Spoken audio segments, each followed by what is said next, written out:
Hey you all. I am even more bullish on uranium and natural resources after reading this news. Now I'm gonna hit the intro and we're gonna come back and get into this. So stay tuned. Let's do it.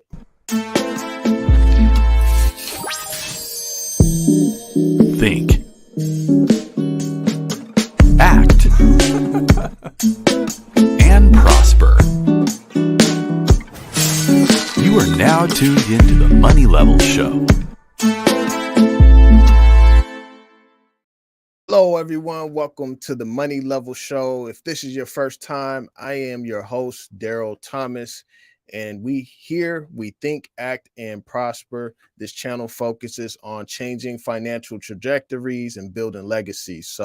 And we're all at different levels here, but this is a channel that is meant to build a community of people that sharpens one another as iron sharpens iron. So I want to thank you for being here. I want to thank you, even if you're a returning subscriber, for being here. And I'm just bullish right now. I'm just very bullish right now because I've been reading this news. So actually what happened, how this came about was I went back to Rick Rule's symposium. We have an on-demand, and on this on-demand, pretty much you can go back and view all the speakers and such and what they had to say. And so I went to go view Nomi Prince in her speech, and she was just the way she talked about the Fed and how the Fed's been pumping money into the system to pretty much pretty much like boost up these assets that don't do anything for the real economy. She's saying that money has to now come and actually go into resources, because that's what's going to build the actual economy, things that are giving real value to our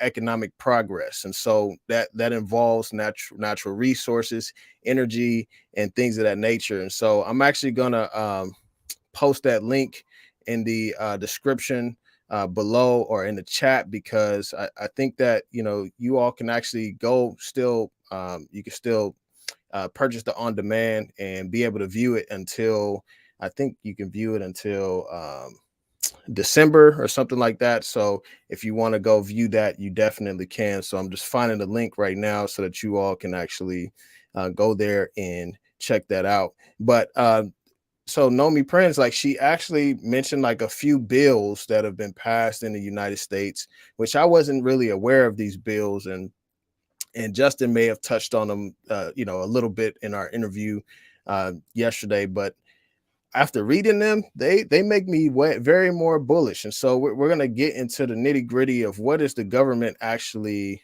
talking about in terms of nuclear energy and minerals. And so I'm actually going to pop this link in the chat. What's up, Go Flow? What's up? Hey, thank you for being here with me tonight. So well, it depends on what side of the world you are on, but here it is nighttime. Where you at, Go Flow? Where you at? Where you coming out of? What country? What state? Where you at? So we're gonna get into this first article. So the first article, I mean, this here, just like, I just started getting emotional. Like, man, this is like really going to pay off in the future. And so we're going to read this first. This is from the Senate.gov, the Environment and Public Works. And so they passed the Advance Act. This was on July 27, 2023. The Advance Act will boost development and deployment of new nuclear technologies, incentivize expansion in America, retool and support the NRC, which is I think the Nuclear Regulatory Committee or something like that, and help position the U.S. as the world's leader in nuclear energy. Now, whether or not the U.S. becomes the world's leader or whatnot, that's neither here nor there for me. What's here for me is that we're actually passing bills within Congress that is going to drive more investment into uranium, more investment into the companies that we're investing in, more investment into the sector, right? And so that's very bullish for me. So it says today the U.S. Senate passed the new National Defense Authorization Act, which includes legislation led by Senate Environment and Public Works Committee, ranking that's irrelevant. Um, so it says with today's passage of the bipartisan Advance Act, we are one step closer to reestablishing America's preeminence as the global leader in nuclear energy in the 21st century. Not only does our legislation strengthen our national energy security, it expands a clean, reliable power source that should remain a major part of our future energy mix. The Advance Act achieves these goals by making the nuclear licensing process more affordable, predictable, and efficient, creating pathways to repurpose former industrial sites for nuclear reactors in the future, and providing the Nuclear Regulatory Commission the resources needed to help fulfill its mission. And so, and then it goes on to say that as our nation's largest source of carbon free electricity, nuclear energy is critical to meeting our climate goals and ensuring our energy independence. The Advance Act will help modernize the Nuclear Regulatory Commission, providing the agency with the tools and highly skilled workforce necessary to facilitate the deployment of clean, affordable nuclear energy. Right. And it says that I was trying to find this other spot where it actually talks about the Advance Act. Let's see, where is that at? The time is right to make strategic investments in a new generation of nuclear energy technology that will lower emissions and head off threats to our national energy security. It's like, dang, did we finally just wake up and smell the coffee or what? This is amazing. And so then you have the actual Advance Act, which I mean the Advance Act itself. Here it is, right here. This is an Advance Act. It's accelerating deployment of versatile advanced nuclear for clean energy, right? Even the act sound bullish, right? That's what I'm talking about right there. And then so it says the Advance Act would it does some critical things here: empower the NRC, right? Develop and deploy new nuclear technologies by reducing regulatory costs for companies seeking to license advanced nuclear reactor technologies. Ding, like this is majorly bullish because obviously whenever there's so many taxes and all these freaking barriers for companies to go out and produce, that causes an issue, and it makes the company less profitable, especially if it takes years for them to get their technology or their mine or reactor set up, right? And so this is very bullish to reduce the regulatory costs. It says creating a prize to incentivize the successful deployment of next generation nuclear reactor technologies, and requiring the NRC to develop a pathway to enable the timely licensing of nuclear facilities at brownfield sites. Timely licensing.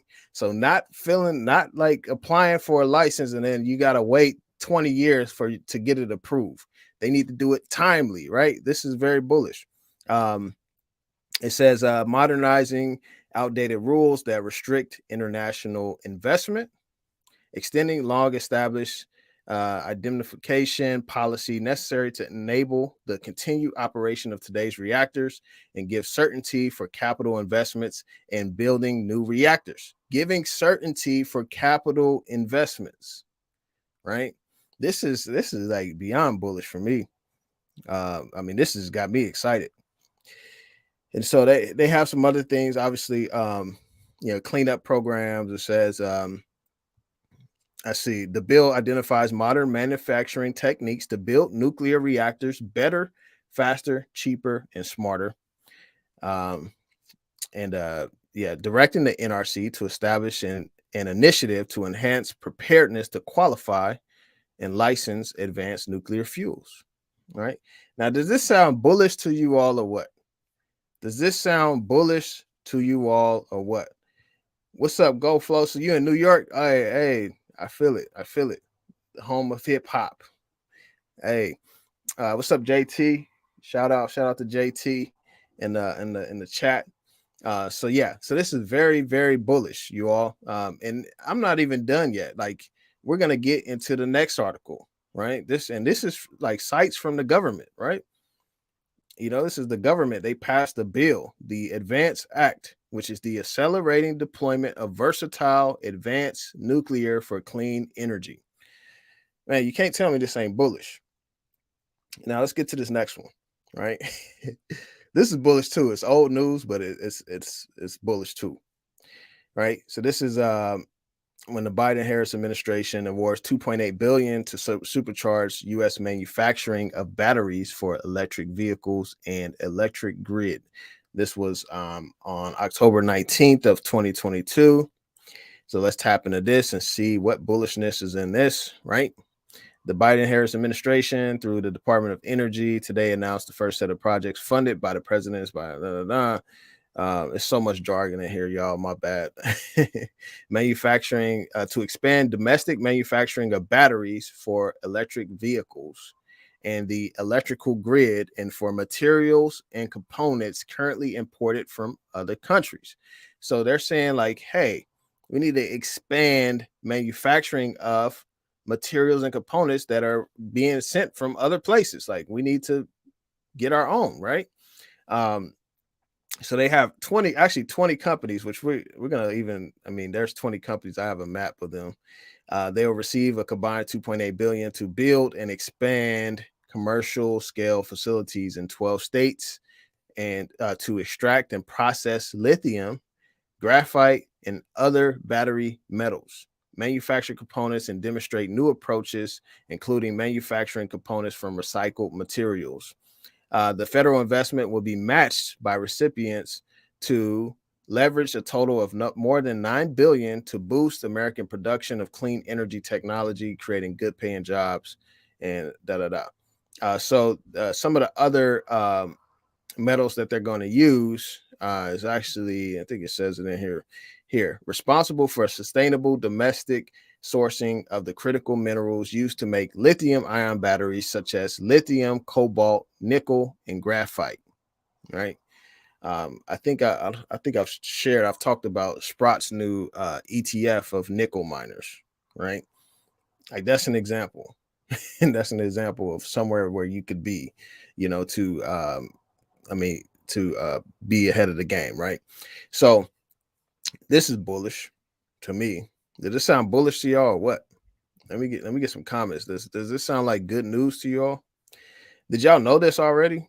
Y'all may have known this already. Maybe I'm just late to the party, right? We'll see.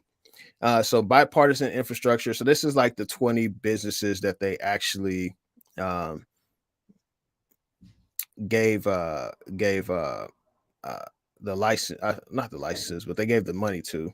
So Piedmont Lithium, I've actually bought them before. I haven't been buying them lately, and I've sold them a while ago. But I may consider that, right? Hey, the government sending them money to get lithium. Let me check them out, right? I'm sure there's probably some cheaper ones I can get that can go up like just multiple X with small market cap. So I have to look into that. But these are all the companies right here. So then you got recycling, like Server Solutions is recycling. This is whatever cathode is or whatever. So yeah, so that's some other bullish news right there. I'm not done yet. Right? This was from last year. Chips and science will create lower costs, create jobs, and strengthen supply chains and counter China. Right.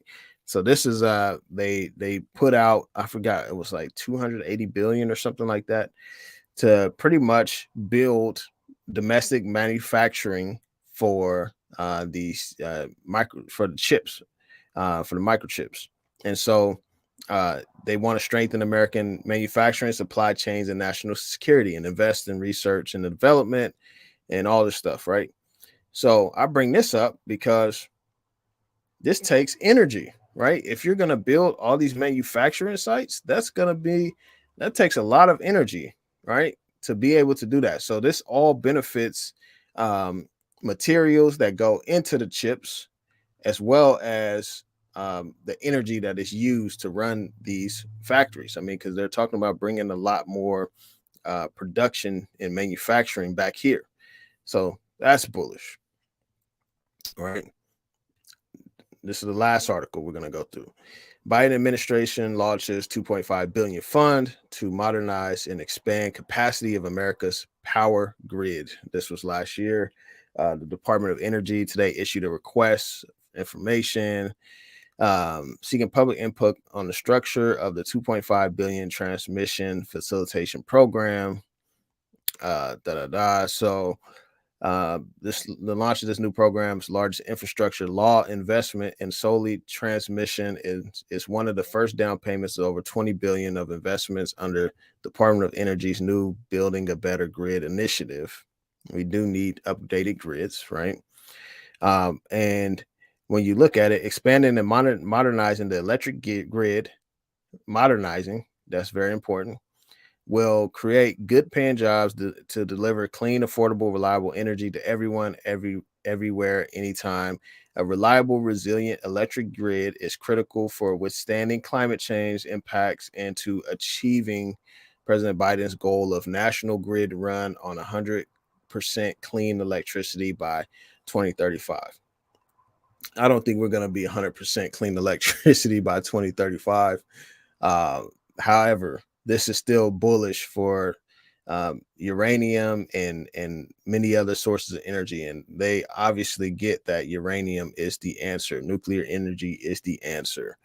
So I'm just like more bullish on this. I'm sorry to take you all through this government sites and articles and stuff. I read this stuff. I used to work in the superior court, so sometimes I can read this jargon.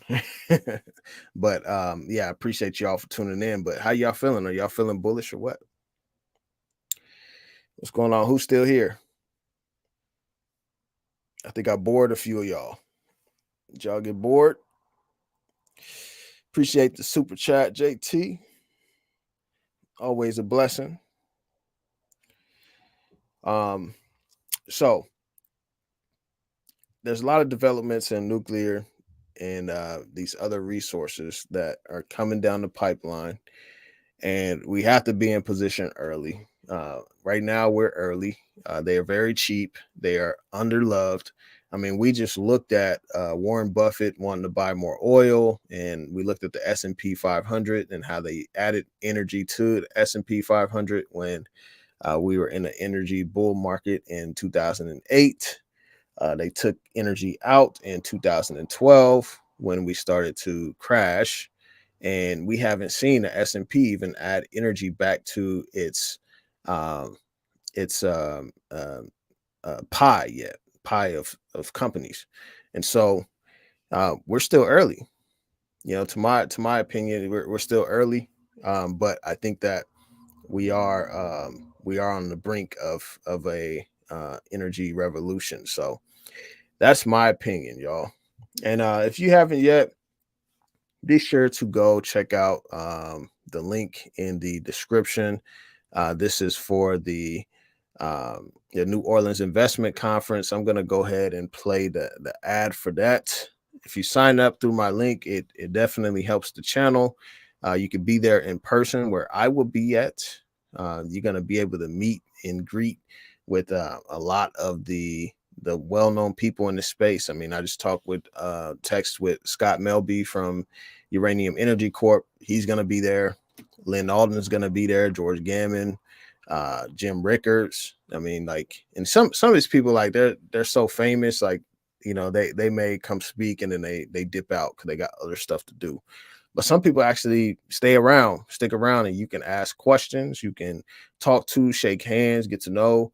all those things, right? And so it's a good place to be at there in person, but obviously you can get some of that information online. But just obviously in person you have access to them. So I'm gonna go ahead and play that ad real quick. Please consider this. I mean, because this is a great opportunity for us to invest in our education. Hello, everyone. Sorry for the break in action, but I want to tell you about the link in my description below. This is to the New Orleans Investment Conference. This conference has been around for years and have brought many people out, such as Milton Friedman, Gerald Ford, Alan Greenspan, and Margaret Thatcher. This conference is put on by Brian Lundeen and his team. Brian is the CEO of Gold Newsletter. This year, they're going to have speakers such as Jim Rickards, George Gammon, Peter Schiff, Rick Rule, Danielle DiMartino Booth, Lynn Alden, and many others. Now, I encourage you to click the link in the description below. You can choose to attend the live event, which I will likely be at, as well as the event that is live streamed. You can support the channel by using my link below, so I encourage you to check that out. Now, let's get back to the interview. Yes, let's get back to it. So you can actually check that out. So check that link out in the description. If you haven't yet, become a member of the channel. This is for a community. A cup of coffee a month, $6.99. We spend that on things that we don't need. So feel free to become a member of the channel. You get access to the interviews that I put out early. I post a link and I actually make them available for the members to be able to see. Because to be honest, I'm gonna keep, pretty much breaking my interview up into 2 parts or more, depending on what the subject is. But the members are going to be able to view the whole interview early, and so I want to ensure that you all get the best value for your money, right? And then you also get to submit questions to the guests that I bring on. You get shout outs in the videos and such, and in the descriptions of the video. So be sure to check that out. All right, you all. Well, y'all have a good night. I am going to probably eat some snacks or something, and then do some more work. So y'all have a blessed day. I hope that everything goes well, and I hope that you're more bullish on commodities after reading these articles that I read with you today. All right, you all. Y'all take care. All right, peace.